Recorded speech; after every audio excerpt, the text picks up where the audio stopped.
Hello friends, आज हम पढ़ेंगे टॉपिक 25 जिसमें हम पढ़ेंगे विल हैव टू और शैल have two plus V1 structure का यूज़। विल हैव टू या शैल हैव टू प्लस V1, इस स्ट्रक्चर का यूज़ कैसे होता है हम देखेंगे। इस स्ट्रक्चर का use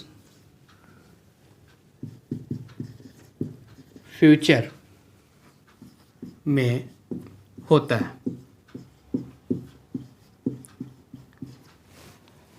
will have to, shall have to. Will और शैल को देखने से ही पता चल जाता है कि ये स्ट्रक्चर का यूज़ फ्यूचर में होता है, यानी भविष्य में होता है। भविष्य में किस सेंस में होता है? फ्यूचर में सब्जेक्ट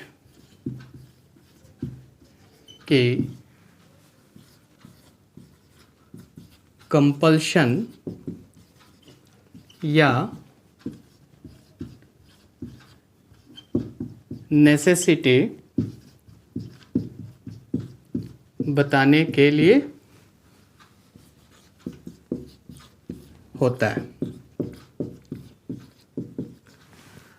मतलब फ्यूचर में यानी भविष्य में जब किसी सेंटेंस में सब्जेक्ट की कंपल्शन या नेसेसिटी, कंपल्शन का मतलब होता है मजबूरी या कोई बाध्यता हो सब्जेक्ट की किसी काम को करने के लिए, या नेसेसिटी हो यानी अनिवार्यता, तो इस सेंस में हम विल हैव टू या शैल हैव टू स्ट्रक्चर का यूज़ करते हैं। यानी फ्यूचर में जब सब्जेक्ट की किसी काम को, किसी एक्शन को करने की मजबूरी हो या अनिवार्यता हो या बाध्यता हो, तो उस सेंस में हम विल हैव टू या शैल हैव टू प्लस V1 यानी वर्ब के फर्स्ट फॉर्म का यूज़ करते हैं। अब हम देखेंगे कि इस स्ट्रक्चर का यूज़ अफर्मेटिव, नेगेटिव और इंटरोगेटिव सेंटेंस में कैसे होता है। अफर्मेटिव सेंटेंस में जो स्ट्रक्चर होता है इसका वो ऐसा है।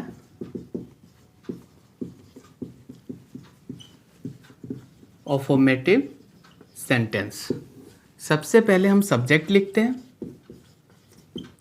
Plus will, shell plus have plus two plus V1. For example, he will have to repent. उसे पछताना पड़ेगा। ही सब्जेक्ट हुआ, ये will have to structure plus V1 repent, पछताना। एक और एग्जांपल देखते हैं। We will या shall have to work hard. हमें कठिन परिश्रम करना पड़ेगा या करना होगा। We सब्जेक्ट हुआ, we के साथ will या shall का यूज कर सकते हैं। have to structure V1 work, work hard, कठिन परिश्रम करना या कड़ी मेहनत करना। एक और एग्जांपल देखते हैं। दे विल हैव टू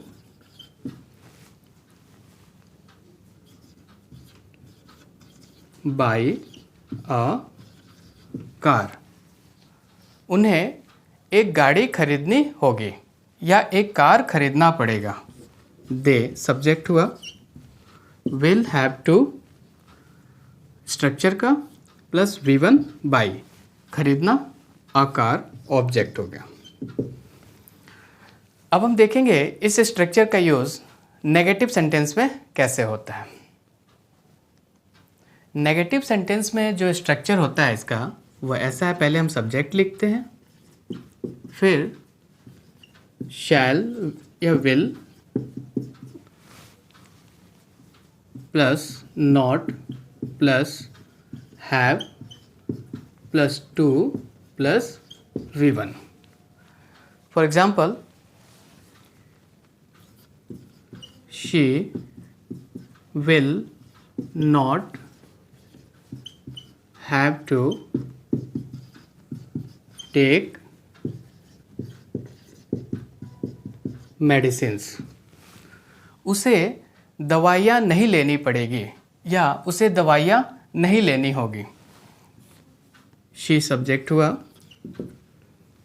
ये will नॉट नेगेटिव का, हैव टू स्ट्रक्चर, टेक लेना V1 और मेडिसिन्स ऑब्जेक्ट। विल नॉट को हम एक साथ वोंट भी लिख सकते हैं। She won't have to take medicine. एक और एग्जांपल देखते हैं। He will not have to pay the fine. उसे जुर्माना नहीं भरना पड़ेगा। यही सब्जेक्ट हुआ, ये विल फ्यूचर नॉट स्ट्रक्चर का, हैव टू प्लस V1 तो फाइन ये ऑब्जेक्ट हो गया। एक और एग्जांपल देखते हैं। We shall not have to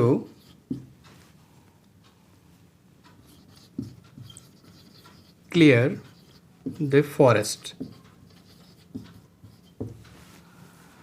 हमें जंगलों को नहीं काटना पड़ेगा। We सब्जेक्ट हुआ और शैल नॉट को हम शांट भी लिख सकते हैं। शैल नॉट का शॉर्ट फॉर्म शांट होता है।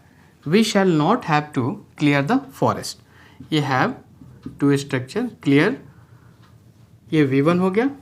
काटना या सफाई करना मतलब पेड़ों को काट कर ख़त्म करना मतलब जंगलों की सफाई करना, द फॉरेस्ट ये ऑब्जेक्ट हुआ।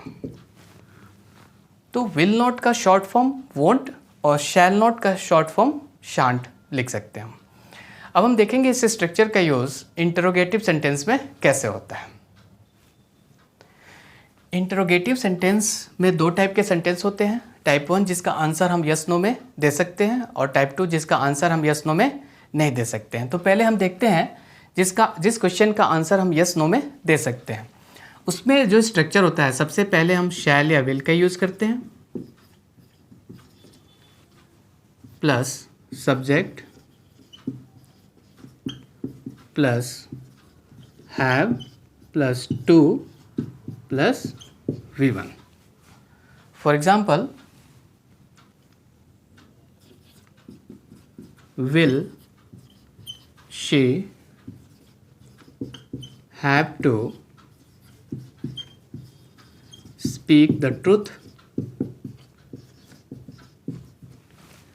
क्या उसे सच बोलना पड़ेगा? she क्या हुआ? सब्जेक्ट हो गया और will फ्यूचर को डिनोट कर रहा है, have to structure, speak V1 verb का first form, the truth object. एक और एग्जांपल देखते हैं।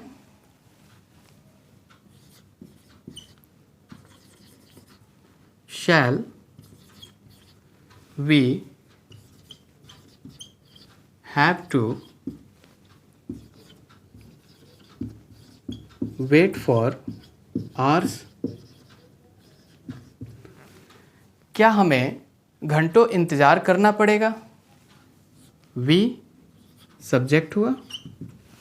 इंट्रोगेटिव सेंटेंस में फर्स्ट पर्सन यानी आई और वी के साथ शैल का यूज़ करते हैं, बाकी में हम विल का यूज़ करते हैं।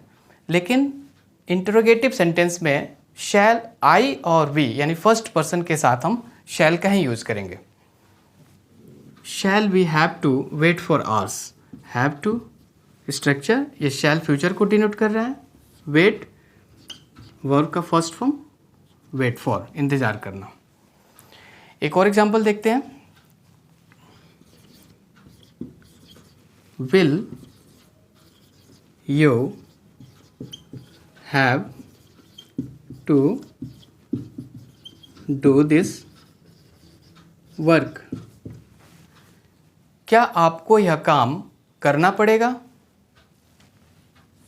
यू ये सब्जेक्ट हुआ, विल यहाँ फ्यूचर को डिनोट कर रहा है, have to structure, do V1 this work object. अब हम देखेंगे इस स्ट्रक्चर का यूज़ इंट्रोगेटिव सेंटेंस में टाइप 2 में कैसे होता है। इंट्रोगेटिव सेंटेंस टाइप 2 होता है जिसका आंसर हम यस नो में नहीं दे सकते हैं। तो उसमें सबसे पहले स्ट्रक्चर होता है क्वेश्चन वर्ड प्लस शैल या will plus subject plus have plus two plus V1। For example,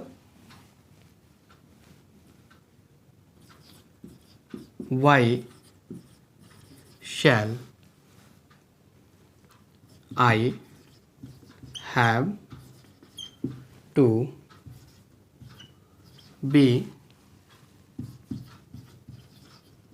present there? मुझे वहाँ क्यों उपस्थित रहना पड़ेगा। why question word, I subject हुआ, और इंट्रोगेटिव सेंटेंस में आई और वी के साथ इंट्रोगेटिव सेंटेंस में शैल का यूज़ करेंगे। शैल फ्यूचर को डिनोट कर रहा है, हैव टू स्ट्रक्चर बी यानी होना या रहना, वर्ब का फर्स्ट फॉर्म प्रेजेंट देयर। एक और एग्जांपल देखते हैं। What will you have to do, आपको क्या करना पड़ेगा। ये क्वेश्चन वर्ड हुआ, यू सब्जेक्ट हुआ, विल फ्यूचर को डिनोट कर रहा है, हैव टू स्ट्रक्चर डू करना, वर्ब का फर्स्ट फॉर्म। एक और एग्जांपल देखते हैं। व्हेन विल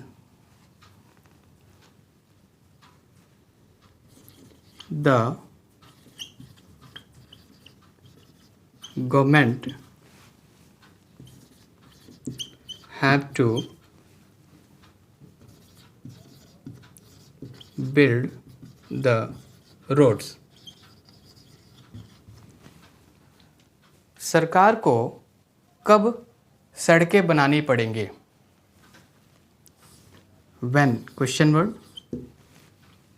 द गवर्नमेंट ये सब्जेक्ट हुआ, विल फ्यूचर को डिनोट कर रहा है, हैव टू स्ट्रक्चर का, बिल्ड बनाना या निर्माण करना, वर्ब का फर्स्ट फॉर्म, द रोड्स यानी सड़कों को, ये ऑब्जेक्ट हुआ।